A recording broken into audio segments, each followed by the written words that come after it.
como você, você que é moderadora, né? Olá, boa noite. Gente, primeiramente eu queria dizer que eu tô triste, porque esse é o nosso último encontro. E estar com vocês essas semanas foi muito gratificante. Eu me senti muito fortalecida, me senti muito recepcionada. A gente fala bastante que aqui em casa é como se fosse um quilombo, porque todos os meus amigos sempre vêm aqui para minha casa tomar cerveja, bater papo. E eu me senti assim com vocês, porque literalmente a gente está em casa. Então, foi muito bom a troca que a gente teve durante todas as aulas. E apesar de estar um pouco triste por essa ser a última, eu estou muito feliz de poder rever a Monique, que é alguém que eu sou muito fã, que eu admiro, que é uma mulher que mostra que ela é forte, mas que quando ela também não está sendo forte, está tudo bem também não está sendo forte. E aí, se quiser mandar todo mundo para aquele lugar, ela vai mandar e com classe de salto agulha. E é isso. Então, Monique, a aula é sua, fique à vontade. Gente, eu vou deixar o chat aqui aberto, vocês podem mandar perguntas. E vai ter um momento que a gente vai ligar os microfones e vocês podem interagir também. Monique, palavra é sua. Então, bora lá, tá? Nosso tema hoje é trabalho. Aí fico me questionando. O... Por que é que uma puta fala de trabalho se ela não trabalha, né? Trabalho sexual ainda não é considerado um tema pacífico ou um trabalho. Prostituição para muitas pessoas não significa um trabalho. Para mim, essa questão, tipo, eu entrei na prostituição há mais de 20 anos, entrei e saí milhares de vezes e para mim sempre foi um trabalho. Ela passa a ser uma questão, essa questão do trabalho passa a ser uma questão para mim quando entra na minha vida o feminismo, né? E aí eu começo a me questionar sobre um monte de coisas.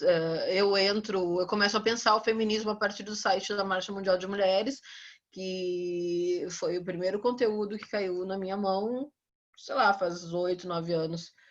E, bom, é sempre um conteúdo maravilhoso, uma coisa que para mim era muito revolucionária, muito importante na minha vida, até um ponto em que eu percebia que eu não poderia falar, porque eu era uma trabalhadora sexual. A gente não usava esse termo trabalhadora sexual na época, é uma coisa que veio para minha vida depois. Mas, enfim, sendo eu uma prostituta, sendo eu uma puta, eu não pensava, eu não tinha o Alguns textos te colocam numa posição de ser não pensante, de alguém que não se coordena mesmo. E a partir daí a questão do feminismo e do trabalho passaram a ser questões para mim, né? Eu sempre escrevi muito, mas comecei então a participar de reuniões de ativismo, de reuniões feministas e tentar entender qual era o local das trabalhadoras sexuais naquele feminismo que estava sendo feito e, bom, também no debate de esquerda, onde a gente se encaixava. Chegou 2013, acho que 13, sim. Foi o ano de falecimento da Gabriela Leite. Gabriela Leite foi quem fundou o movimento de prostitutas no Brasil. Enfim, ela faleceu no meio do ano e cerca de 3 meses depois, as mulheres da CUT fazem um manifesto se negando a reconhecer a prostituição como um trabalho e se posicionando contra o PL que visava regulamentar a atividade, que é o PL que ficou conhecido como PL Gabriela Leite, apresentado. Na verdade, ele foi construído pela equipe de João Willis e a Rede Brasileira de Prostitutas. Né? João Willis é quem defendia ele no Congresso, e ele tinha o nome de Gabriela Leite, porque era um acordo dele com Gabriela, que eram muito amigos, quem ganhasse a eleição levava as pautas do outro. Bom, então a CUT lança essa nota, né, as mulheres dizendo que não podem aceitar a prostituição como um trabalho, então a regulamentação não é possível, porque prostituição simplesmente não é um trabalho. Aí, a gente começa a se articular e consegue fundar a CUTS, que é a Central Única de Trabalhadoras e Trabalhadoras Sexuais. Eu não faço mais parte da CUTS, mas eu fiz parte do pequeno grupo que a fundou, que fundou a CUTS, que chegou a ser algo como um possível sindicato de trabalhadoras sexuais no Brasil. A gente passou a adotar essa denominação, trabalhadora sexual, para ressaltar o caráter de trabalho da atividade que a gente exercia. E aí, para mim, essas questões, essa questão de trabalho começou a ser uma coisa constante na minha vida. E vêm os marxistas e me dizem, não, mas a prostituição não pode ser um trabalho porque é um trabalho não produtivo. Para isso, a gente teria que tirar todos os trabalhos de prestação de serviços da área de trabalhos, né? É uma questão muito de moralismo. Seguindo a vida, comecei a debater essa questão do trabalho com outras feministas, como a Silvia Federici, que trabalha muito a questão do trabalho de mulheres e do trabalho que é tomado de graça das mulheres, né? Claro, o grupo aqui já deve conhecer a Silvia. A Silvia atuava na questão de, nos anos 70, a luta por salários para trabalho doméstico, que eram salários para, na verdade, para donas de casa, né? E sempre coloca essa questão do tanto de trabalho que nós, mulheres cisgêneras, né? Eu não vou entrar na questão das mulheres trans, mas todas as identidades femininas acabam sendo meio que jogadas para esse canto, né? De exercer determinados trabalhos de graça, que são o trabalho afetivo, o trabalho sexual e o trabalho reprodutivo, né? Eu lembro que lendo Kollontai, ela coloca, a Alexandra Kollontai, o trabalho da esposa e da prostituta como trabalhos inúteis para a sociedade, também para a revolução. Eu concordo que são inúteis para a revolução, de fato, mas quando se pensa o trabalho da esposa, que é simplesmente construir essa sociedade, não dá para dizer que não haja um trabalho ali, né? Principalmente trabalho reprodutivo. O trabalho das mulheres é, enfim, fazer operários para a sociedade, no trabalho reprodutivo, fazer filhos para que essa sociedade se mantenha. Eu sempre me pergunto o que acontece se nós efetivamente pararmos mulheres por 24 horas de fazer qualquer trabalho nessa sociedade. E penso que a coisa de nos tomarem de trabalho de graça é um dos fatores de empobrecimento das mulheres cisgêneras, que também você tem que, como a Carol falava no começo, né, essa correria de ir para trabalho e tal, sim, bom, eu sou solteira e tal, eu não tenho alguém de quem cuidar quando volto, mas a maior parte das mulheres faz essa rotina de trabalho toda e chega em casa e segue trabalhando. E tem uma frase da Federici que é bem linda, isso que chamam de amor é trabalho não pago. Ela nem está falando só do amor hétero, mas do amor que nós temos pelos nossos filhos e que nos faz cozinhar de um modo tão perfeito, tão maravilhoso, quando se todo esse trabalho precisasse ser pago, teria um valor absurdo. Monique, Então, essas coisas, como a Federici coloca aqui exatamente, mesmo trabalhos, porque o trabalho sexual fora da prostituição é trabalho, porque a gente é moldada, é educada a vida inteira para agradar sexualmente um homem, mesmo quando a gente ainda não pensa em sexo, mesmo meninas bem pequenas têm que, né, se portar de um modo diferente dos meninos, nós estamos o tempo todo agradando. Então, quando chega a idade adulta, a gente está ali para agradar um homem que nem sempre nos agrada. Quer dizer, qualquer olhar pode ser considerado um prêmio para nós, porque a nossa educação nos molda para isso. Por que os homens pensam o casamento como um castigo e nós pensamos como uma recompensa, né? Você ia falar, Carol? Não estou te ouvindo. Eu ia falar que uma coisa que eu e Thay, a gente se une como mães é falar que às vezes eu me sinto que estou aqui só para alimentá-la mesmo, assim, de verdade. De chegar, limpar, alimentar. É um trabalho real, assim, é cansativo para caramba. É um trabalho muito real, que sim, a gente faz com carinho, mas imagina a sociedade sem esse suporte, né? 24 horas sem esse suporte.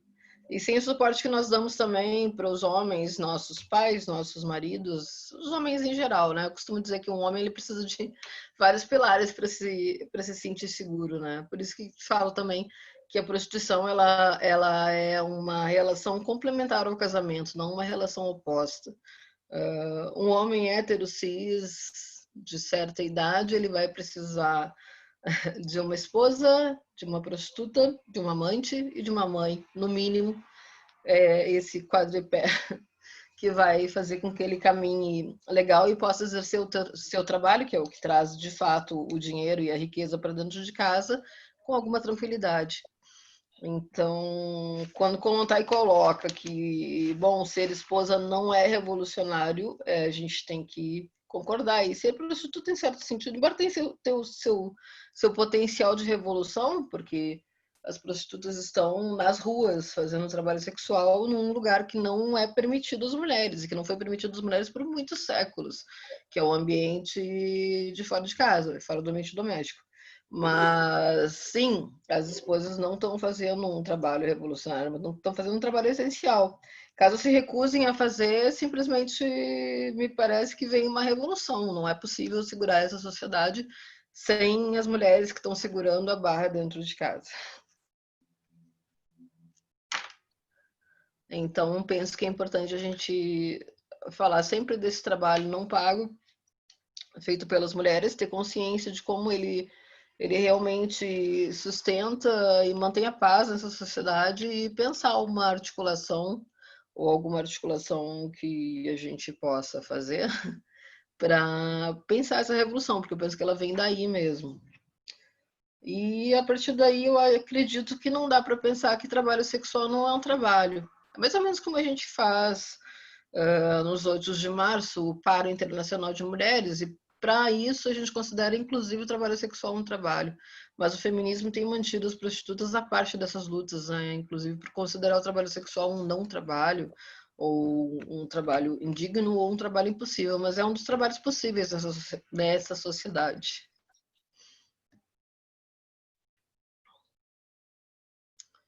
Não vai rolar debate? Falei para você, falei, gente, não deixem a nossa convidada tímida.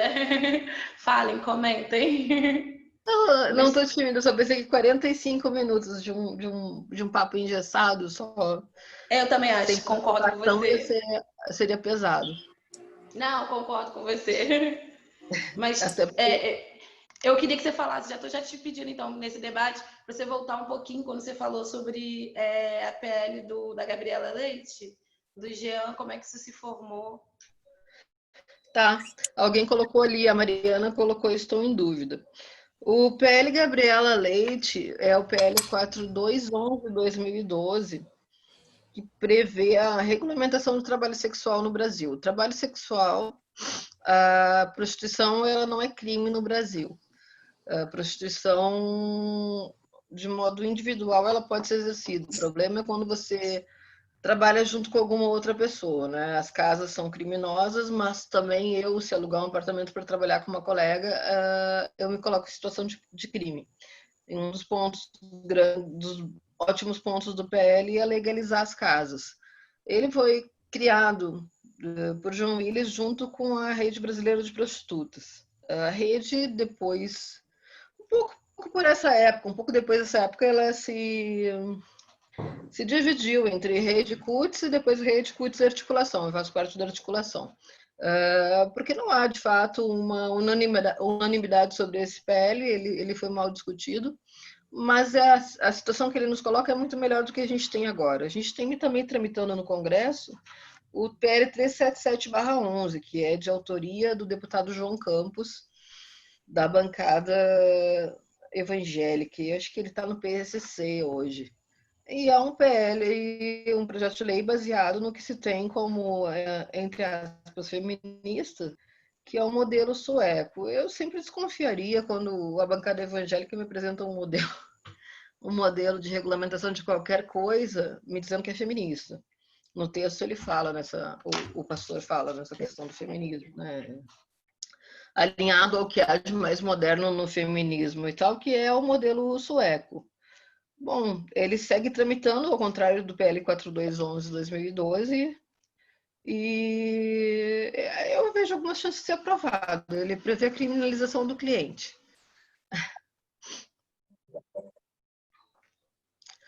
Ele prevê a criminalização do cliente aos moldes suecos. A gente pode falar depois disso, mas a gente está aqui, ó. Estou em dúvida sobre a questão da objetificação da mulher. A gente tem que pensar essa coisa, né? Será que a prostituição objetifica mulheres ou a sociedade em todos os papéis objetifica as mulheres? o casamento não objetifica mulheres. Essa questão ela é bem pesada, porque até pouco tempo atrás eu faço parte da primeira geração de mulheres que pode assinar cheques, ter propriedades e tal, de modo sem a necessidade do meu pai ou meu marido fazerem isso comigo, né? Então, acho que a gente evoluiu, mas evoluiu muito pouco e pode rapidamente perder essas liberdades. As mulheres, até bem pouco tempo atrás, eram propriedade de seus maridos, legalmente, né? E de suas famílias. Então, acho complicado pensar essa questão da objetificação. Olha, tem bastante dúvidas, que bom. Ligada ao trabalho sexual ou à possibilidade da mulher fazer sexo, né? Vamos ser honestas, a gente não está falando só de prostituição.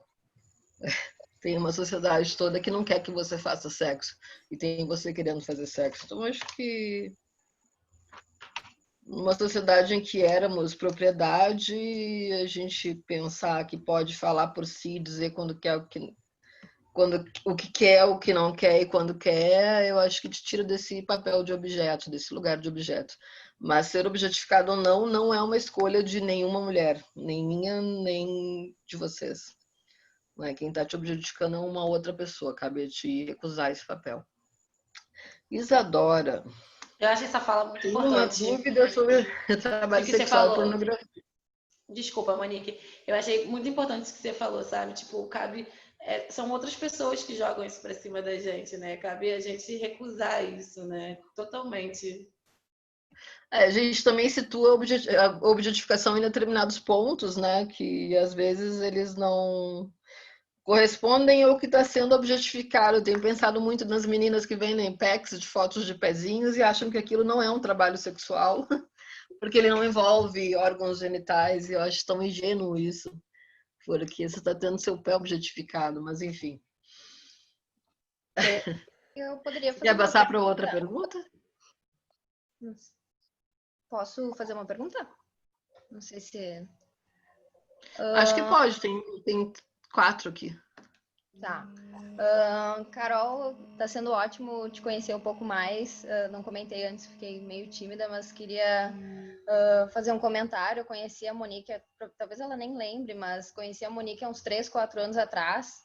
A gente estava organizando um debate no Saju, na URGS, no Direito, e tentou trazer alguma discussão assim para tentar trazer lugares mais críticos para dentro da universidade, e caiu num lugar comum de querer falar sem uma experienciação, né, sem uma propriedade, e acabou entrando numa discussão, assim, algumas feministas radicais começaram a polemizar, a gente trazer sobre a questão do trabalho sexual, mas foi trazido daí o nome da Monique. A Monique fez uma fala incrível, assim, e foi realmente uma conscientização crítica muito importante, muito fundamental, com outras mulheres maravilhosas, assim.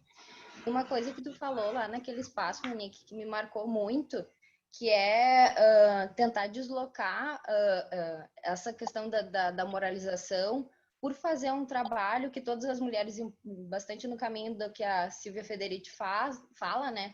Que é deslocar essa questão de um trabalho que todas as mulheres fazem gratuitamente, né, de uma forma explorada, e as mulheres trabalhadoras sexuais cobrarem por isso são moralizadas, assim. Então, essa fala da Federici também me mobilizou bastante, né, de que é um trabalho afetivo e emotivo e do lar, que é fundamental para que os homens consigam ser explorados e tenham a quem explorar dentro de casa para descontar também essa opressão que os homens trabalhadores sofrem, né? Então, todas essas intersecções, assim, são muito fundamentais, assim, talvez esse seja um ponto, né, de bastante, não sei, criticidade ou revolucionário, que é das trabalhadoras sexuais, me parece, pelas tuas falas, né, que é justamente reivindicar, né, uma precificação por aquilo que as mulheres fazem de forma gratuita, assim. Então, se tu puderes comentar um pouquinho mais e agradecer por tu estar aqui, por tu ter aceito aquele convite há alguns anos atrás. Acho que não dá para pôr de um modo tão simples. Lembro de ti, sim, estava Atena na mesa. De um modo tão simples, porque, embora a gente cobre, não necessariamente a gente está cobrando um valor justo em relação a tudo que a gente poderia. Ao mesmo tempo em que as esposas não cobram e são, eu não sei, posso usar o termo até coagidas pela sociedade a se portar direito com os homens na cama, a recebê-los no fim da tarde, não necessariamente com sexo, mas com bom humor, que é todo o trabalho afetivo que nos toca, e que toca principalmente a nós, eu até posso dizer que toca muito a nós. Mas não dá para dizer que ou a esposa ou a prostituta não sejam mulheres que estejam sendo de algum modo exploradas, né? O trabalho sexual, justamente por ficar à margem da lei e à margem, enfim, à margem da sociedade, à margem de tudo. A gente tem que existir, é necessário que o trabalho sexual exista. Ninguém até hoje ousou de verdade acabar com o trabalho sexual, porque não há interesse, né? E eu ouso dizer que não há interesse nem para as feministas, o interesse é tirar debaixo dos olhos das pessoas. Enquanto a gente segue nessa posição estigmatizada, também é muito difícil para nós cobrar valores justos, cobrar um protocolo mínimo de segurança e de prevenção, um protocolo mínimo de prevenção mesmo. E quanto mais lei se faz para a gente coibir o trabalho sexual, e isso inclui o modelo sueco, menos possibilidade de prevenção se tem. Por exemplo, quando você está num país onde o trabalho sexual, a contratação é criminalizada, você vai fazer... percebe que a prostituição vai continuar existindo. E não é apenas porque os homens querem pagar, é porque tem mulheres que cobram.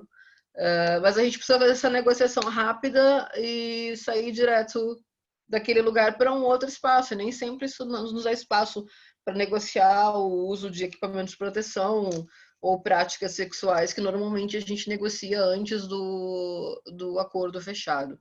Então, não dá para dizer que seja um lugar financeiramente realmente mais vantajoso hoje em dia. Já foi muito mais vantajoso, até não muito tempo atrás, até lá, o começo do século, final do século retrasado. Bom, as mulheres elas não tinham sua remuneração, não tinha uma remuneração. Em vários momentos históricos você era livre se você era ou freira, livre do casamento, digo, ou uma prostituta, quer dizer, alguém com quem ninguém vai casar. E, bom, muitas meninas preferiam ser freiras ao matrimônio, do mesmo modo que muitas mulheres acabavam ou preferindo ou sendo, entre aspas, desgraçadas pela perda da virgindade, tendo como seu único espaço a prostituição. Mas a questão... agora eu tinha uma coisa super importante sobre isso que eu queria falar. Mas é isso, né? Não é necessariamente um lugar onde você vai ser menos explorada. Por isso é importante pensar também nessa luta por direitos trabalhistas, pensar em melhor remuneração e tudo. E talvez bom, certamente a grande questão é pensar em mais e melhores oportunidades laborais para todas as mulheres, porque quando nos oferecem outras oportunidades laborais, outros lugares onde a gente vai trabalhar sem ser objetificada, esses lugares são a cozinha, são a faxina, a limpeza, o salão de beleza como empregada, enfim, ninguém pensa que uma puta pode de repente tomar espaços melhores. E, na verdade, ninguém pensa que as mulheres podem, de fato, né, tomar espaços melhores porque fazem o que podem para nos sabotar. Acho que a gente está meio junto nessa, não dá para cair na ideia de que ser prostituta é melhor nesse sentido, né, de exploração. Mas, sim, a prostituta rompe com uma regra básica da sociedade patriarcal, que é não cobrar pelo seu serviço. Então, é um fator de estigma também. O fato de a gente poder querer, de algum modo, a nossa existência, induzir mulheres a pôr valor no que fazem. Fala, Carol. Deixa eu ler aqui para você a próxima pergunta. Foram várias, aí senão a gente vai se perder. Foram várias. Que bom, viu? As pessoas agora estão interagindo. Então, a Isadora, ela falou o seguinte: oi, Monique, boa noite. Estava bem ansiosa para sua aula. Tenho uma dúvida sobre o trabalho sexual e pornografia. As mulheres que trabalham nessa indústria, podemos comparar ou que na prática os diferenciam, diferenciaria? Diferencia, isso. Diferenciaria. Sim. Bom, o trabalho sexual é um termo guarda-chuva para todos os trabalhos que nós fazemos nessa área. Tá? Então, eu penso que trabalho sexual abrange, sim, a pornografia. Prostituição é um tipo de trabalho sexual diferente de pornografia, mas ambos são trabalhos sexuais, assim como as exposições na webcam, a venda de pacotes de vídeo e foto, que é algo que, chegado a pandemia, eu tenho trabalhado só com isso. E, bom, as assistentes sexuais, a gente não tem esse debate no Brasil sobre assistência sexual, porque a prostituição não é crime aqui, então a gente não precisa usar a ideia de assistência sexual, embora muitas prostitutas exerçam a assistência sexual, que é o quê? Trabalhar a sexualidade de pessoas com diversidade funcional. Bom, isso também é um trabalho sexual.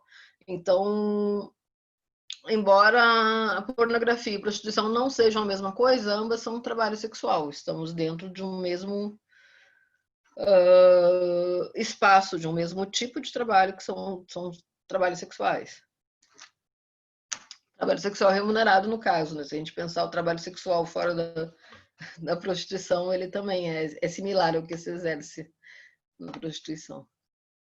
A Renata está te perguntando o seguinte, e eu em dúvida sobre a questão da revolução e da liberdade. Obviamente não no sentido liberal. Acho que, de fato, do ponto de vista do marxismo e da produção do trabalho, não pode ser considerado revolucionário. Nós não temos o contexto ideal para dizer que há liberdade de escolha. Mas se houvesse, dispor do próprio corpo poderia ser um ato revolucionário? Será? Olha, que um dia dispor do próprio corpo não seja nem revolucionário, mas seja normal. Mas está correta, né, Renata? Nós, em nenhuma atividade, dispomos do nosso corpo, nem das nossas vidas. A gente está num contexto bem desfavorável nesse sentido, pelo menos para pessoas que têm uma condição financeira menos privilegiada, eu diria, tá? No capitalismo, liberdade de escolha, ela faz sentido em relação à grana que tu tem. Quanto mais grana, mais liberdade de escolha. Fora disso, não dá para eu dizer que uma pessoa que escolhe trabalhar no McDonald's, ela de fato escolheu trabalhar no McDonald's. Mas quando eu fazia seleção para o McDonald's, quando eu tentei trabalhar no McDonald's, ninguém discutiu a minha escolha. É uma escolha possível desde que a prostituição não seja escolha possível. A gente só está debatendo escolha porque a gente está falando de prostituição. Agora, eu não tenho certeza de que as mulheres fora da prostituição possam realmente dispor do próprio corpo, porque sempre há inúmeros condicionantes e, enfim, quem passa por relacionamento sabe como as coisas funcionam, elas não são tão simples. Mas sim, dispor do próprio corpo nessa sociedade pode ser um ato revolucionário e que a gente siga lutando por uma sociedade em que isso não seja nem revolução, seja normal. A Renata também, não, Milena, desculpa. A Milena falou o seguinte: boa noite, Monique. Como tu vê a diferença entre a prostituição de mulheres e de homens? E como que eu vejo a diferença? Bom, depende do que a gente pensar de prostituição de mulheres e de homens, tá? A gente sabe que, independente do gênero da pessoa que está fazendo trabalho sexual, a grande maioria dos clientes são homens cisgêneros, em sua maioria héteros.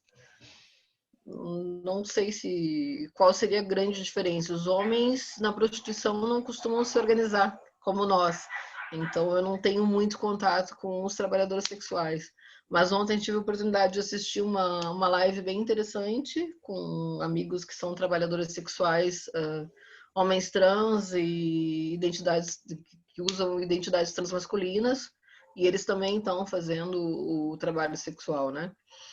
A diferença possivelmente está na estigmatização, embora os homens que fazem trabalho sexual também sofrem estigma, mas aí o estigma é financeiro, né?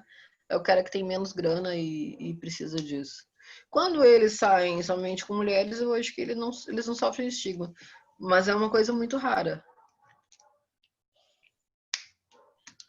A Catarina falou assim: Monique, como você vê a relação do putafeminismo com as várias vertentes do feminismo? Você sente que ele cabe melhor ou se relaciona melhor com alguma delas? Ou a falta de diálogo com as trabalhadoras sexuais acontece no feminismo como um todo?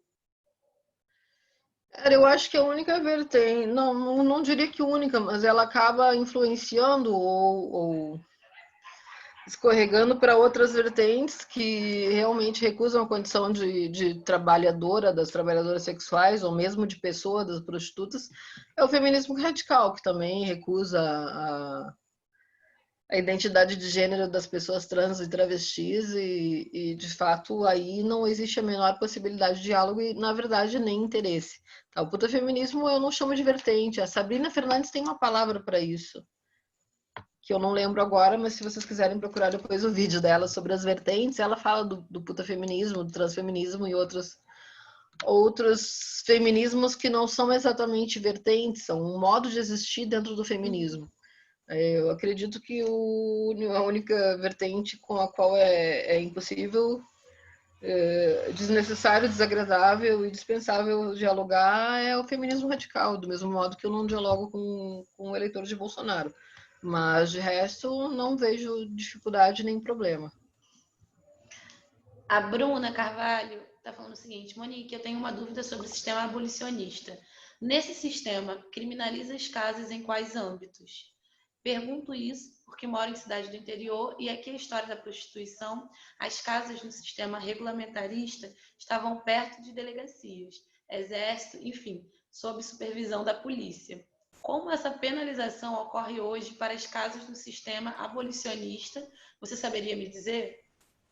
Não sei se você fala do Brasil, Bruna. A gente aqui também adota o sistema abolicionista, né? Não criminalizamos o cliente, mas na verdade todo o entorno da prostituição é criminalizado. Como que essas casas funcionam aqui no Brasil? Bom, elas provavelmente funcionam a partir de propinas, né? É bom que elas funcionem, mas uma coisa que é ilegal e segue funcionando e com a bênção de igreja e polícia só pode existir através de propina. Por isso a legalização, eu já falo em legalização por regulamentar, requer que eu pense uma série de condições que nem sempre são as melhores, né? A nossa regulamentação aqui hoje é abolicionista da prostituição. Vamos diferenciar o abolicionismo penal do abolicionismo da prostituição. É muito importante porque o abolicionismo da prostituição ele vai justamente contra o abolicionismo penal, porque ele prevê que sujeitos sejam criminalizados, sejam as trabalhadoras sexuais, sejam os clientes, sejam os donos e donas de casa. Então é muito importante, eu acredito que vocês saibam, mas não custa falar, que entender que abolicionismo da prostituição, a luta pelo abolicionismo da prostituição e abolicionismo penal são dois conceitos que divergem entre si, que batem entre si. Tá? Para pensar leis sobre prostituição em cada país, em cada espaço, a gente tem que falar sobre cada país e cada espaço. Tá? Aqui a gente tem o sistema abolicionista, as casas são criminalizadas, os sites ficam num vácuo legal bem interessante, porque quando a lei sobre a prostituição foi pensada, foi escrita, eles não existiam. Ao mesmo tempo, teve um período em São Paulo, não lembro quem era o prefeito, que estava numa repressão brutal à prostituição e fechou vários estúdios de webcam, não são nem de prostituição. Quer dizer, é um tipo de prostituição. Mas ele fechou vários estúdios baseado em leis, porque as leis também são bastante vagas. Enfim, as casas de prostituição são socialmente aceitas, né?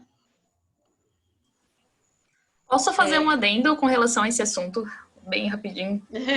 É que eu acho que quem mora aqui na região de Florianópolis, Santa Catarina, eu vi algumas pessoinhas aqui que conhecem da região, toda vez que a gente fala dessas casas, eu vejo duas coisas muito gritantes, né? Tem aquelas casas menores, que a gente vê que eles têm todo um sistema mais discreto, digamos assim, que eles fazem mais assim a parte deles de se divulgar muitas vezes feita por panfletos, que às vezes eles dão na rua, ou às vezes eles encontram um WhatsApp de alguém e vão mandando mensagem, assim, eu vejo que tem muito isso. Em compensação, a gente tem algum problema se eu falar nomes aqui, de alguns locais? São locais aqui da região que são bem conhecidos, que eles chegam até ter a sua outdoor, várias outdoor. A gente conhece aqui, quem conhece a Via Expressa até pouco tempo atrás. Bocarra. Ele era cheio. Exato. Tem a Bocarra, tem a Sex, e é bem escrachado aquilo ali. Então, eu nunca entendi muito bem como uma coisa tão escrachada, tipo, é a porta de entrada de Florianópolis. Tu tá indo para Florianópolis, tu vê aquelas coisas assim. Antes era até mais gritante, eu admito que agora deu uma. Não sei o que aconteceu, mas eles deram uma retirada. Mas por muito tempo, assim, tá vindo Panicat, tá vindo fulano tal, venham pra cá. E daí tem assim, esses pequenos, eles sofrem muito mais por causa que parece até que tem um preconceito até maior com o pequeno. Não sei se isso tem muito a ver com o que tu falou sobre a questão de talvez ele esteja, o maior tem mais condições de estar pagando para se manter e o menor não, mas tem essa discrepância muito grande que, bem, eu não consigo entender como essas duas coisas tão gritantes convivem em um espaço tão pequeno como aqui é a nossa região. A repressão à prostituição sempre vai ser uma questão de classe social também, né? Você vê a repressão à prostituição, as travestis ainda vão presas por prostituição sem que estejam cometendo um crime. Porque estão nas ruas, mas as grandes casas seguem funcionando, como Bocarra. Aqui em Porto Alegre a gente não tem mais grandes casas, a gente teve um período de muita repressão à prostituição, sobrou o Gruta Azul, mas não é uma coisa assim. E realmente eles acabaram com a zona. O que é péssimo, porque todas as lojas de carro, revendas de ferramentas, enfim, quem mora em Porto Alegre sabe que a região da Farrapos, que é onde eu moro, ela decaiu bastante depois que a prostituição saiu daqui. E saiu mesmo, não tem grandes coisas em Porto Alegre, foi tudo meio para agência. Mas acho que é sempre uma questão de classe social, né? Você não vai fechar o lugar que vão os juízes e tal, e eles vão. Tem um monte de brechas legais também. A Carmen aqui, por exemplo, ela era registrada como restaurante. O Gruta Azul é um restaurante internacional, enfim. E os pequenos não têm acesso, né, financeiro a essas coisas. Uma coisa que é importante notar é que muitos dos pequenos são gerenciados, não só gerenciados, são propriedade de mulheres, né, de ex-prostitutas, enfim. E os grandes normalmente são de homens. São de homens que muitas vezes saem de outros negócios e investem naquilo ali, principalmente Florianópolis, São Paulo, que são lugares que tem um movimento maior, são os homens, né? Oscar Maroni, esse povo aí que é dono do que é grande. E que é pequeno fica... Eu acho que isso reflete muito o que acontece no resto da sociedade, né? São poucas as empresárias que conseguem um espaço grande. Monique, a Caroline te perguntou, eu vou te fazer a pergunta da Caroline, logo em seguida eu vou ler a do Matias, que é um pouco maior. E aí, de repente, você pode, porque como estou vendo que está surgindo muitas, eu acho que a gente pode acabar se perdendo. A Caroline pediu para você falar um pouquinho sobre a sua opinião com relação ao pornô. Você falou já um pouquinho antes para fazer essa ligação. O Matias, ele é o único rapaz na sala. Estou muito feliz por você continuar até o final, Matias. Do primeiro até não faltou uma aula. O Matias diz: desculpa, talvez minha ignorância... Monique, boa noite. Desculpa, talvez minha ignorância, talvez fugindo um pouco de um ponto central. Mas como tu vê a cultura sexual dos homens héteros totalmente voltada para uma cultura pornográfica? Isso talvez explicaria o olhar sexual do homem como só para satisfazê-lo. E isso tanto com uma garota de programa quanto com a esposa, como também com a amante, como tu citou. Essa cultura pornográfica, somente satisfazê-lo, também acabaria influenciando nos trabalhos não pagos? E você acreditas que uma educação sexual na sociedade contribuiria para mudar essa forma de ver só para satisfazer? Caso tu veja que a cultura sexual do homem hétero é baseada em pornografia, desde já, obrigado, e desculpa se falei alguma besteira. É uma questão bastante complexa, né? Acho que a gente pode ir por partes. Começar pela questão do Matheus, acho que ele coloca um pouco isso, né? Que um homem vai se portar como uma prostituta do mesmo modo que ele se porta com as outras mulheres, pelo menos hoje em dia, de fato. Eu acredito que quando a gente era menor, ou quando a gente não existia, as coisas podiam ser um pouco diferentes. Antes da revolução sexual, da pílula e tal, era mais importante essa coisa da mulher para casar e as prostitutas para fazer sexo. Então, acredito que talvez houvesse alguma diferença, mas hoje eu vou falar de hoje, há muito tempo, não vejo diferença do tratamento, tá? Um homem que vai ser escroto com uma trabalhadora sexual, ele vai ser escroto com a sua esposa. Mas o que eu vou falar de pornografia? Eu não sou uma super fã de pornografia, né? Eu comecei a assistir pornografia há pouco tempo para conseguir escrever sobre isso e tal. Não é algo que eu abomine, de modo algum. Mas não é... Enfim, a minha pegada é mais física. Eu não gosto de ficar assistindo, acho chato. Mas tem muita coisa interessante. Eu penso que, primeiro, não dá pra gente resumir pornografia a algo ruim. Pornografia é uma coisa muito ampla. E se a gente está não viciado, mas condicionado a assistir sempre os mesmos filmes, sempre a mesma coisa, sempre o mesmo tipo de pornografia, isso tem a ver com a nossa educação, não só sexual, mas tudo que rola à nossa volta, sabe? Pornografia é uma coisa muito ampla. E pornografia é uma coisa que existe desde, sei lá, né? Desde muito antes da televisão, rádio, literatura, desde as cavernas onde se inscrevia atos sexuais nas paredes. Então, acho que pensar a pornografia como algo necessariamente ruim é muito, muito bolsonariano para minha cabeça. Eu acho que não faz sentido, ao mesmo tempo bom, o que Bolsonaro faz às escondidas, eu não sei. Mas acho que é totalmente alinhado com o que a gente tem, não só nesse governo, mas no mundo, né? Uma coisa de conservadorismo pesando. Acredito que se deva explorar mais possibilidades na pornografia e ela nos oferece essas possibilidades de fato. Sobre... Você tem uma ideia hoje de que os homens estão fudendo mal, desculpa a palavra, transando mal por causa da pornografia. Eu faço sexo desde os meus 14 anos, eu tenho completei 47 dia 9, dia que era a nossa aula. Eu não vou fazer conta agora, eu não sei quanto tempo dá isso, mas eu digo que os homens hoje, ou os homens de hoje, ou os homens mais jovens, sei lá, na faixa de 30, eles mandam muito melhor na cama do que os homens de 30 a 20 anos atrás. Seria muito limitado dizer que isso se é pautado pela pornografia, mas se a pornografia está fazendo algum mal, não é nesse sentido. Eles são muito mais soltos, são muito mais preocupados com a parceira, enfim, são muito menos frescos. Tipo, um homem há 20 anos atrás, ele não fazia sexo oral mesmo. Eu não tenho clientes que não fazem sexo oral. Quando eu estou fazendo atendimento presencial, nesse momento eu não estou.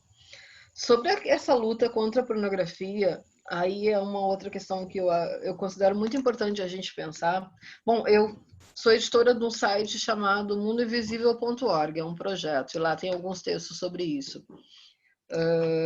Sobre a luta anti-pornô como um cavalo de Troia nas nossas lutas, na luta feminista e na luta por democracia. Tá? O governo Trump, há alguns anos, 2 anos atrás, lançou uma série de medidas para coibir a pornografia na internet e 2 leis que funcionam mundialmente, porque a internet está nos Estados Unidos, então tudo que bate lá, bate aqui. Vocês devem ter visto mudanças nos termos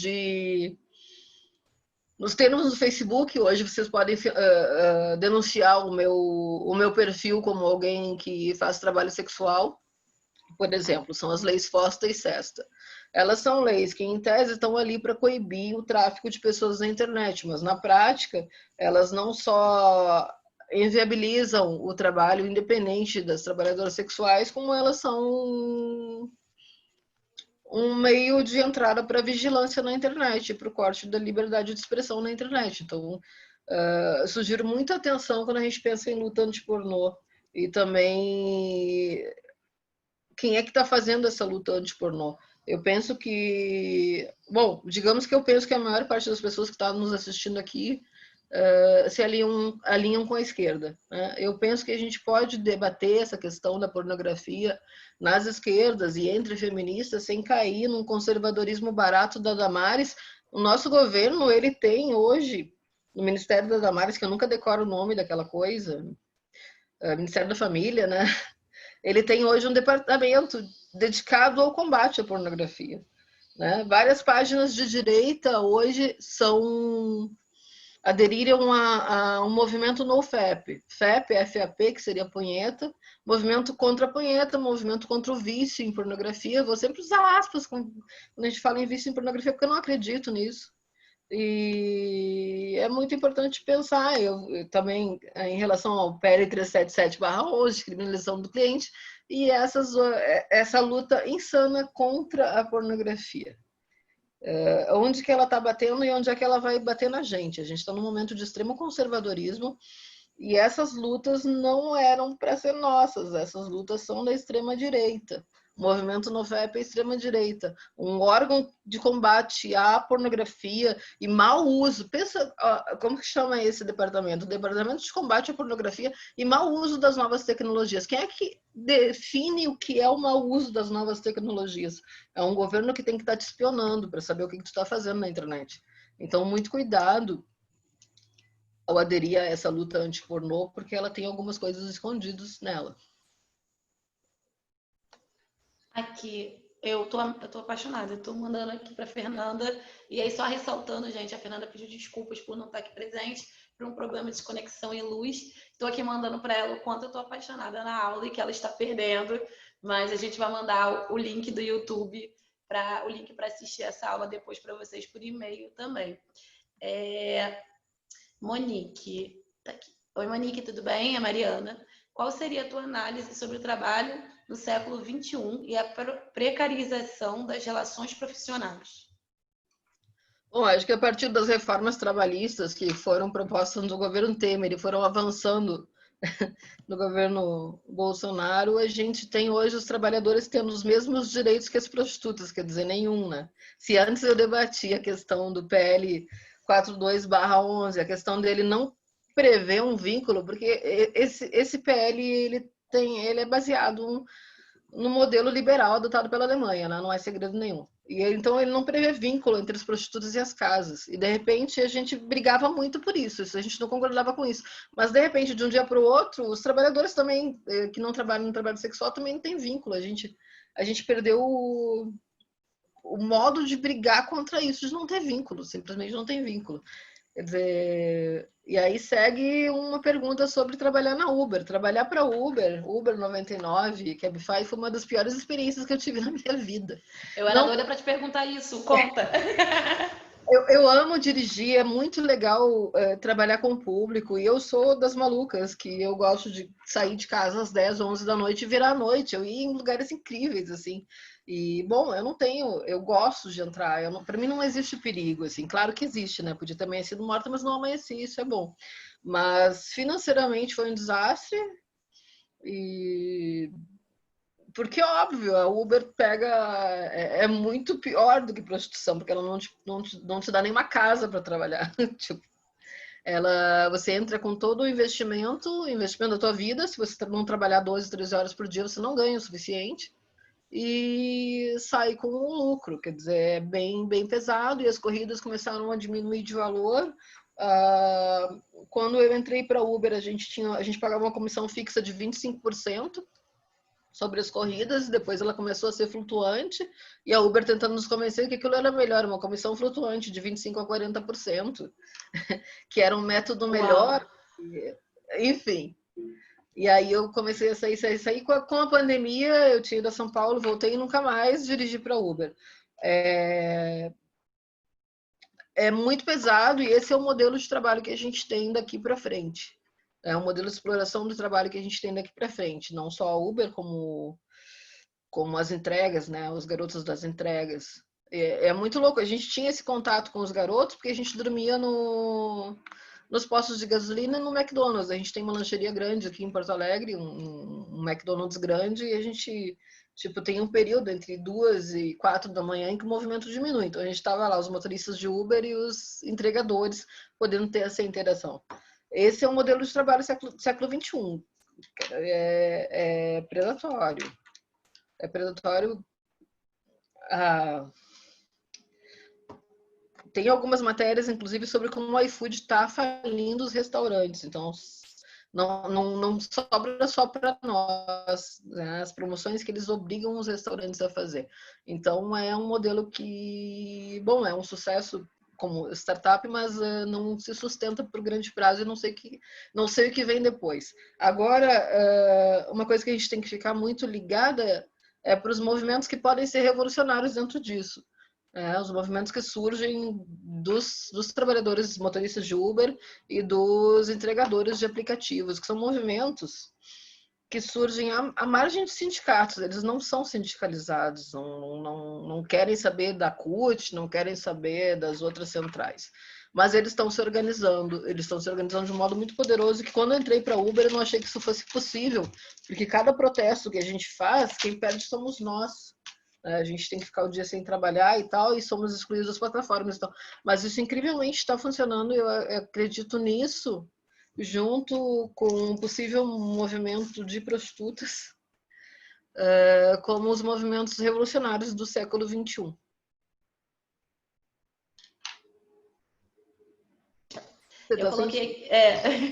Eu coloquei aqui para vocês o link do site que a Monique falou, que é o mundoinvisível.org, para vocês irem lá. Já entrei aqui também, já dei uma olhadinha. As pessoas foram te elogiando, a Aline falou que reflexões excepcionais. A Pri disse muito obrigada pelas palavras. Renata também te agradeceu, te chamou de muito maravilhosa, concordo muito, também acho. A Isadora, ela mandou o seguinte: Monique, ainda sobre conteúdo sexual na internet, tenho trabalhado como objeto de pesquisa jovens mulheres, adolescentes, que postam fotos hipersexualizadas embaladas de girl power, de empoderamento do meu corpo, minhas regras. No ângulo das suas reflexões, como podemos ter um olhar terapêutico e responsável para essa geração? Não para podar essas meninas, mas para que elas não deem mais munição para opressões. É um tema bastante complicado. Não só as meninas, né? Os meninos acabam entrando nesse mesmo funil de opressões, porque o machismo não oprime só as mulheres, embora, obviamente, nos oprima de um modo diferente e muito mais violento. Mas o mundo não é tranquilo para os meninos. Falo isso como mãe e vó de meninos, né? Mas é bem complicado, porque se vende na mídia o tempo todo essa ideia de empoderamento. Aliás, se vende sexo em todos os lugares, em todas as novelas, o único lugar onde não se pode vender sexo é na prostituição e pornografia. Então a gente tem um grande problema. Outro dia eu tive uma discussão, não foi uma discussão, mas as pessoas estavam conversando e eu comecei a observar e conversei com uma menina que ela é performer, ela se coloca como performer, é isso que eu falei no começo, ela vende packs de fotos, são pacotes de fotos, né, íntimas, mas ela vende só de pezinhos, então ela não considerava que vender as fotos dos pés dela fosse conteúdo sexual. Eu considerei aquilo, além de inocente, bastante perigoso, como se elas não soubessem onde estão pisando. E também fornecem, sim, esse conteúdo totalmente de graça, que é isso que você coloca como fotos hipersexualizadas, embaladas de empoderamento. Isso é bem complexo, né? Eu coloco no meu livro algo sobre isso, mas muito voltado às prostitutas, né? Que é essa máxima, meu corpo, minhas regras, ela tem um valor completamente diferente para as prostitutas. Quer dizer, não adianta você dizer, basicamente, não, é meu corpo, minhas regras, eu faço o que eu quiser, inclusive posso cobrar por sexo, porque a prostituição tem suas opressões muito bem marcadas, não é um lugar de empoderamento. E essa visão, aliás, nenhum lugar de trabalho pode ser de empoderamento, e essa visão de que você simplesmente... Enfim, é bastante perigosa. Eu te confesso que eu não sei como trabalhar isso, porque não tenho mais filhas adolescentes. E devo pensar nisso, assim, do mesmo modo que eu precisei começar a voltar a pensar em como a gente vai educar uma criança em tempos de pandemia, quais são os sofrimentos deles e tal, porque o Arthur, meu neto, veio para cá, então eu estou nesse rolê de pensar a infância. Em algum momento eu vou repensar a adolescência e ver que essas adolescentes, elas e eles, vivem num mundo muito diferente do que a gente viveu. Elas não têm a menor ideia do que é privacidade, um mínimo de privacidade. E a gente vai ter que passar essa noção para elas. Eu não sei bem como. Porque a gente tem o básico, né? Se eu não quero que ela acesse, eu fecho as suas possibilidades, mas aí a gente está falando do sistema de vigilância que a gente tanto critica. Então, muito complicado de quero verdade. ideias. E puxando isso que você falou, eu já vou ler já as outras duas perguntas, mas aí eu também não tive tempo de fazer a minha, estou fazendo. Mas puxando o que você falou, eu me lembrei daquele seriadozinho Verdades Secretas, né, que se colocava o tal do book rosa como se não fosse a prostituição em si, né? Tipo, não, é só um trabalho de modelo que você vai sair com o cara e pode ter isso ou não. E como que você vê isso que, tipo, eram meninas bem novas, né? Ou, se não me engano, acho que eram 15 anos, 16 anos, e eram meninas novas, inclusive, fazendo esse papel e a Globo mostrando que tá ok, né? E é como você falou, né? A única coisa que não pode é na prostituição, todo o resto tá tudo bem mostrado. Esse é um grande problema de a gente não debater prostituição, né? A gente está com várias coisas aí que não são prostituição, mas são, né? Como aqueles sites de, como que chama? Sugar Daddy, o Meu Patrocínio, e já tem alguns outros, e eles não limitam a idade. Você pode se cadastrar com 15, 14, 16 anos. Eles não limitam a idade. Eu acho isso bastante problemático. Porque não é prostituição, né? Mas, bom, o que é isso, então? Você sair com alguém que vai te ajudar a comprar um iPhone. Isso não é prostituição? Isso é bem complicado. E isso não quer dizer que eu ponha um problema na prostituição em si, mas a gente está falando de exploração sexual de menores e, às vezes, nem menores. Tem mulheres de 19 anos que estão meio perdidas nessa história. Não tendo ideia de que, por exemplo, se fizer um vídeo pornô, esse vídeo vai rolar por alguns séculos na internet. Então é bem... Sim, se vende sexo em todos os lugares como se fosse algo muito empoderador e tranquilo. Deixa eu ler aqui, então, as próximas. Só antes de ler também, porque eu sou dessas pessoas, gente, eu não posso mediar. A Fernanda deveria estar aqui para me cortar. Mas, enfim, é como você falou sobre esse lance da privacidade, né? É uma coisa muito louca quando você falou primeiro sobre o meu corpo, minhas regras.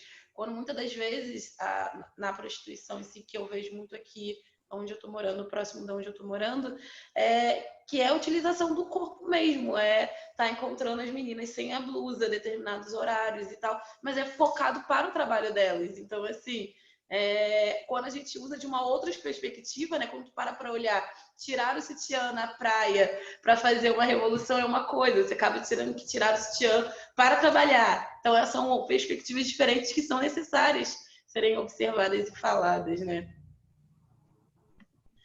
A Bruna, ela falou o seguinte: Monique, meu trabalho de conclusão de curso é sobre a prostituição no município onde moro.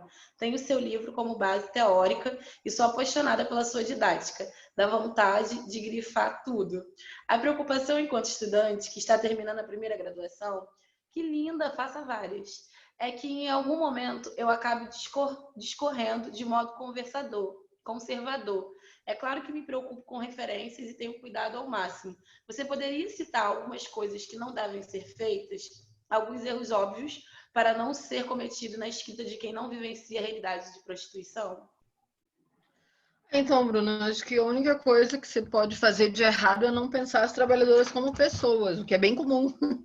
Mas essa preocupação de não discorrer de modo conservador também era uma preocupação enquanto eu escrevi o livro.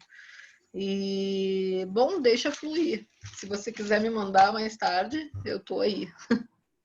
Ai, que lindo. Mais tarde, quando estiver mais pronta. Caroline fala, há um seriado italiano chamado Baby que retrata a prostituição de luxo de adolescentes. Dana fala o seguinte: Oi, Monique, estou gostando bastante das falas e está me fazendo ter muitas reflexões. Queria saber mais sobre a questão da pornografia e sobre o que poderíamos pensar de alternativas dentro dessa área, sem engajar as grandes indústrias pornográficas que não parecem se importar de restringir alguns conteúdos, como vídeos sem consentimento ou conteúdo infantil. Então, a indústria pornográfica ela vai botar na roda aquilo que as pessoas querem ver. Então, isso é bem problemático, porque quem tenta fazer pornô alternativo tem uma renda muito diferente e, às vezes, uma vida muito curta às produtoras, né? Porque isso que se está vendo na pornografia é o que a nossa sociedade quer ver. Aí a gente tem uma questão que não é mais sobre pornografia, ou ainda é a pornografia que forma essa sociedade, ou é essa sociedade que forma a pornografia que nos disponibilizam, né? Aí, bom, de resto é uma questão de procurar o que você curte, se é que você curte. Também eu acho que por um grande período teve uma obrigação de curtir pornografia. Eu acho que um pouco do ranço que eu tenho com pornografia é um pouco isso. As mulheres da geração da minha mãe, elas precisavam se mostrar liberais, era outro momento. E aí elas assistiam filme pornô junto com o marido como se fosse muito ok, mas elas assistiam para ver as mulheres e não os homens, porque se você for assistir com um homem hétero pornô para ver um homem, aí já fica ruim. Então eu peguei um pouco de ranço disso, que é um ranço parecido com o que eu tenho com o futebol. Tipo, as mulheres nos churrascos da minha família, elas só se sentiam à vontade se elas gostassem de futebol, porque os homens iam para lá assistir futebol. Bom, então, isso ficou meio para fora da minha vida. Mas acredito que a gente pode pensar mulheres feministas que curtem, porque sei lá, que curtem pornô. O pornô tá aí há tempo demais para a gente dizer que não é uma tendência humana olhar isso. A gente pensar o que a gente gosta e, de fato, não passar por esses conteúdos, porque eles, de fato, são muitas vezes agressivos. Mas como a gente reforma essa sociedade que assiste esse pornô, eu acredito que é a grande questão. A Patrícia Machado, minha melhor amiga, te amo, estou com muitas saudades. A Monique, você menciona aqui seu livro, como foi esse processo? E você pretende escrever mais? Ah, tem mais uma. E o que você acha desse conceito de pornografia feminista? O processo do livro ele começou sendo um tipo de livro e acabou sendo outro tipo de livro. Me chamaram para escrever sobre o movimento e a gente, debatendo, eu, a Mari e outros trabalhadores, ele acabou virando o Puta Feminista. Eu pensei que durante esse isolamento eu ia conseguir me isolar e escrever bastante e não tá rolando, mas sim, eu pretendo escrever mais. Esse conceito de pornografia feminista eu acho complicado rotular os tipos de pornografia, porque acaba sendo um conceito moral de qualquer modo. O que é feminista e tal. Eu não sei se a sexualidade que a gente exerce tem essa coisa. De repente tem aqueles mitos, né? Só é feminista se eu não ficar de quatro e tal, não sei o quê. O que a gente tem como pornografia feminista, a regra geral, é Erika Lust. Eu acho muito chato. Eu tentei ver aqui, gente, para colocar aqui a editora do livro, e aí eu tô vendo aqui que na Amazon o livro já está esgotado, né? Então, que bom, fico sempre feliz quando eu vejo livros esgotados. A segunda edição, eu não sei se a gente vai conseguir uma terceira esse ano por causa dessa função, né? Não sei como é que a minha editora tá financeiramente, não sei se vai, mas ele vendeu bem. Ele tá saindo em audiobook pela Storytel, isso eu sei. A Andressa manda o seguinte, peraí, entraram várias na mesma hora. Andressa. Monique, gostaria de te ouvir em relação à perspectiva feminista de exposição do corpo feminino como empoderamento. Me questiono porque frequentemente há casos de fotos compartilhadas por mulheres em suas redes sociais acabarem sendo expostas em sites de pornografia. Peço desculpas caso isso tenha sido comentado, minha internet caiu por uns minutos. Eu acho que as mulheres que gostam de postar fotos sensuais e se sentem empoderadas com isso, elas não devem se restringir ou evitar de postar, porque talvez essas fotos sejam compartilhadas em outros sites. Quando eu posto uma foto, bom, ela tá na internet e não é culpa minha se ela foi parar no outro site, sabe? Eu não sei, não entendi bem essa questão. Mas eu não posso ser responsabilizada pelo meu conteúdo que vai parar num lugar onde eu não quero que ela vá parar. É ruim elas irem para sites de pornografia, sim, porque tem um estigma que a gente deveria estar combatendo, né? Não seria ruim para além do direito de imagem, né? Se tua foto fosse parar em outro lugar, mas a gente tem um estigma todo para para combater sobre, além disso, né? Como tá bom, se eu postei uma foto maquiada e ele foi parar num site de maquiagem, bom, não vai parar porque eu me maquio mal, mas isso não seria um problema, mas enfim, não penso que alguém deva parar de postar suas fotos por causa disso. Penso que, bom, se tem estratégias legais que nem sempre funcionam, né? Toda vez que algum site, alguma foto minha foi parar num site de anúncios de outra pessoa, com o nome de outra pessoa, eu tive muita dificuldade para tirar. Mas não é isso que deve te impedir de curtir teu corpo. Mariana Goulart pergunta: oi, Monique, mais uma pergunta. Você poderia falar da escrita como trabalho? Oi, Monique, só para complementar, porque desculpa te interromper também, Carol, mas só para complementar a pergunta ali, como pensar a escrita como possibilidade de trabalho na contemporaneidade, no caso, assim, tá? Você mandou Obrigada. embaixo. Sim. Ainda estou tentando. E é um prazer te ouvir, no caso. Obrigada. Como a escrita nunca foi minha atividade principal, eu ainda estou tentando, mas ainda misturo isso com venda de pacotes eróticos pela internet. E eu não consegui escrever de qualquer modo, mas seria ótimo. Eu confesso que, para mim, eu tenho várias ideias e várias coisas, mas sentar e digitar, esse processo é muito difícil. Meu sonho de consumo era que tivesse um programa que a gente só falasse e arrumasse. É isso, só pensar. Ai, seria tão bom. Porque quando a gente, né, sai do lugar onde está, senta no computador, o texto some. E isso tem acontecido muito nesse período em que a gente... bom, é um período que ninguém pensava viver, não tem o que dizer dele. Não, a gente não sabe se vai sair de casa amanhã, enfim.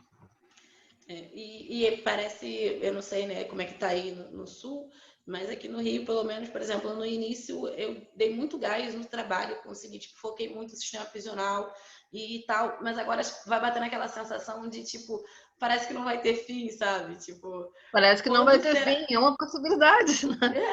É uma possibilidade, tem outros vírus e tal, essa incerteza bate muito forte, mas eu espero conseguir retomar logo e fazer algo de muito legal. E sempre acho que fazermos as coisas juntas é um caminho, né? Eu acho que você deveria escrever um livro com as suas histórias que você posta no Facebook, que daria vários livros só de aquelas histórias. Só compilar. Eu vou ter que me isolar num bunker subterrâneo. Olha, Carol. Coisa, né? Gente, olha só, eu vou limitar mais 10 minutinhos para a Monique também. A gente tinha falado que ia ser só de 50, uma hora, no máximo, e a gente já até ultrapassou. Então, eu vou limitar mais uns 10 minutinhos. E aí a Monique fala as considerações finais dela, tá? A Carolina Martins perguntou: tenho uma dúvida, pois não tenho muito conhecimento sobre o tema. Mas as mulheres que são envolvidas com a prostituição são mais favoráveis à regulamentação ou desejam se ver livres disso? Elas se sentem mais exploradas pela falta de direitos? Poderia me dizer um pouco sobre? Muito obrigada. Eu acho que a gente pode trocar nessa questão as mulheres envolvidas com prostituição por mulheres envolvidas com o trabalho doméstico remunerado, né? Eu não posso pegar uma mulher por todas. Eu sei que existem trabalhadoras domésticas que são contra a PEC das domésticas, porque isso talvez diminuísse a quantidade de trabalho, por uma série de questões. Eu também sei que trabalho doméstico é um espaço de exploração pesado. Agora, quando eu estou falando de direitos trabalhistas e de legalidade, eu não posso levar essas mulheres em consideração, porque eu sei que a PEC das domésticas é algo bom, como eu sei que a legalização do trabalho é algo bom, como eu sei que ficar à parte, a margem de leis é algo ruim, não só para trabalhadoras sexuais, mas para qualquer tipo de trabalhadora, né? Em relação às trabalhadoras domésticas, a gente tem essa questão que é muito complicada, que é o fato de o lar ser um espaço inviolável e muitas opressões acontecerem lá dentro sem que ninguém tenha como fiscalizar. Bom, o período que a gente conseguia se reunir na ONU, eu faço parte do grupo assessor da sociedade civil da ONU Mulheres, e que a gente conseguia se reunir, que eu pude conhecer um pouco da luta da FENATRAD, que é a Federação das Trabalhadoras Domésticas. Esses paralelos começaram a ser inevitáveis para mim, porque são dois trabalhos que... Bom, o trabalho doméstico, o trabalho da trabalhadora doméstica tem... Porque tem o trabalho doméstico das esposas e o trabalho doméstico das empregadas domésticas. A gente tem que diferenciar. Eles têm essa coisa de também ser estigmatizados, né? As trabalhadoras domésticas muitas vezes são estigmatizadas por conta de um trabalho e são exercidos em lugares em que também é difícil de entrar para fiscalizar. Então, essa questão ela não é uma questão para mim, tá? A gente tem um grupo... a gente não tem um censo sobre quantas mulheres exercem a prostituição no Brasil, mas certamente passa de milhões. Eu não tenho nem como levar, infelizmente, essa informação completa a todas. Muitas ainda acham que o seu trabalho é ilegal e não as casas são ilegais. Isso é bem problemático, porque, né, te põe realmente à margem de direitos. E eu não tenho como levar em conta alguém que me diz que legalizar o trabalho que a gente faz não é importante, porque para ela parece melhor trabalhar na ilegalidade, quando eu sei que é um espaço bastante perigoso. Então eu faço esse paralelo com a PEC das domésticas. Tem domésticas que são contra por uma série de motivos a PEC, que eram contra quando rolou a PEC.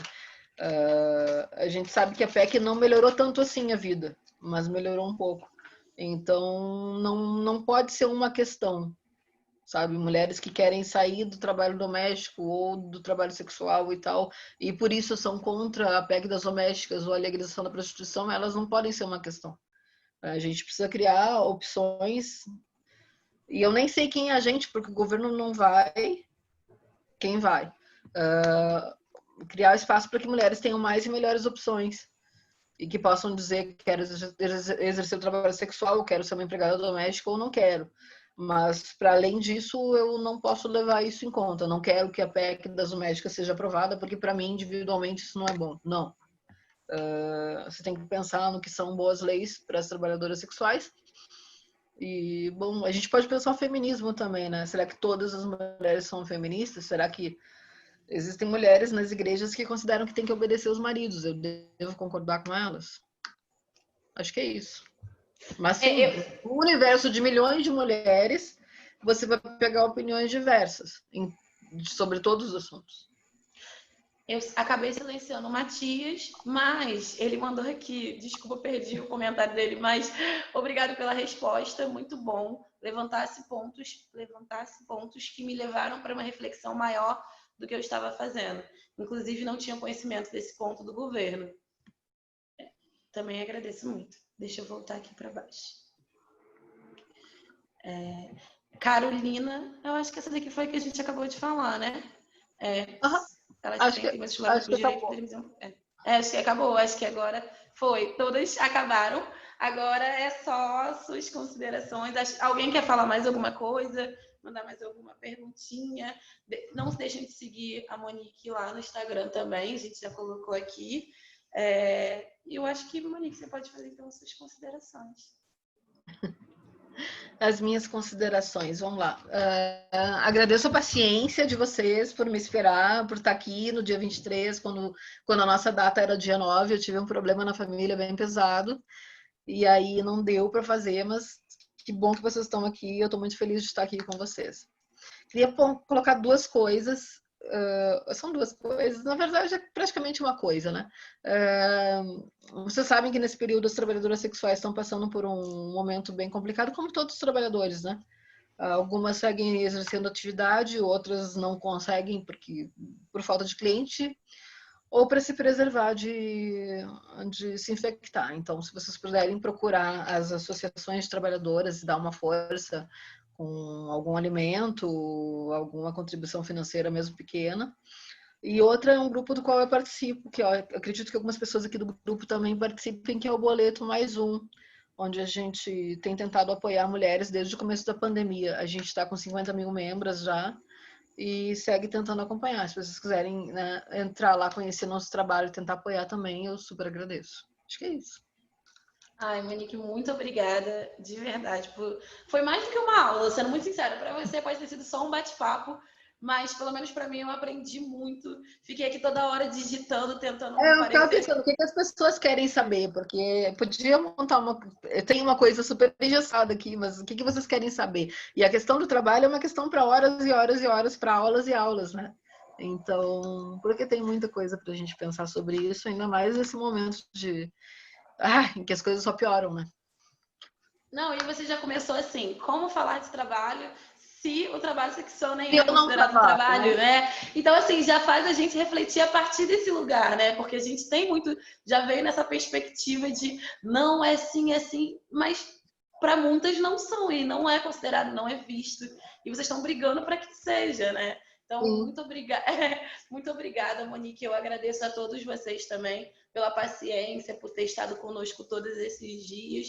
Foi muito bom, principalmente, acho que a maioria de vocês que se inscreveram sabe que grande parte da verba vai ser revestida para Elas Existem. Então, nós somos muito gratas, nós da Elas Existem somos muito gratas. Hoje eu estive no Degase para ver adolescentes em privação de liberdade e em tempos de Covid, quando começou o Covid, quando começou o isolamento, na verdade, né, começaram-se as restrições, né, então as leis de tentar não enviar para a unidade, né, e aí o número de adolescentes foi 14, chegamos a 14 internação e 0 provisórios.